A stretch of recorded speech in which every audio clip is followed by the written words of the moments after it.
The Bahamas has attracted a record number of international observers as Decision Day is less than 48 hours away. Good evening, everyone. I'm Chris Saunders.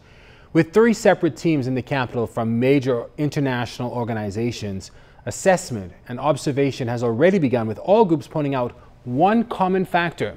This morning, the team met with the nation's chief, his cabinet team, ahead of Wednesday's mission. Here's Clint Watson. In less than 2 days, the world will be watching democracy in the Bahamas. The Bahamas' general elections on May 10th will be observed by teams here in the capital from the United States Embassy, the Organization of American States, the Commonwealth, and CARICOM. Certainly, from everything that we have seen so far, believe that this is a very engaged electorate looking forward to cast their vote and to express their will on the elections of the 10th of May. And we believe that, as per the tradition that has prevailed in the Bahamas, this will be an election where the voice of the people indeed determines the outcome of the electoral process. Head of the Commonwealth delegation, Hannah Tita, says like all groups, they will have a preliminary report right after elections with one more detail to follow. It's their observation of Bahamian elections. Sherry Tross, chief of the Organization of American States mission, says they've brought 11 observers for their second mission that will be dispatched throughout the country. She says at the core, their mission is strengthening democracy, and with the Bahamas having a long tradition of peaceful elections, they hope to document best practices as well. We see a community that's engaged, a community that is expressing itself, and a community that wants to exercise its franchise on election day.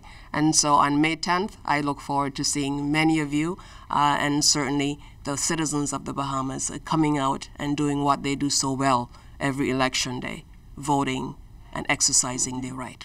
CARICOM's 9 observers and support staff are on their second mission and will work in New Providence and Grand Bahama. Charge d'Affaires of the U.S. Embassy, Lisa Johnson, says there is one major factor that has impressed her country when it comes to Bahamian elections. High voter turnout in the Bahamas, which consistently has been over 90%, is something the United States can only hope to aspire to. So we look forward to Wednesday.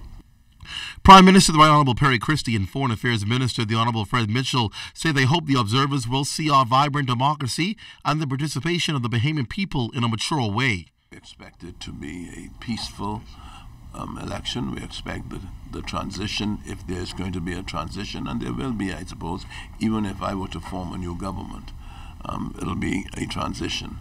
But most certainly, we expect our democracy to respond positively and strongly. We are a free and open democracy and have nothing to hide, and we want to be sure that our electoral processes stand up to best practices around the world. The observers will not only meet with election officials, but will also continue dialogue with the various political parties. Clint Watson, ZNS Network News.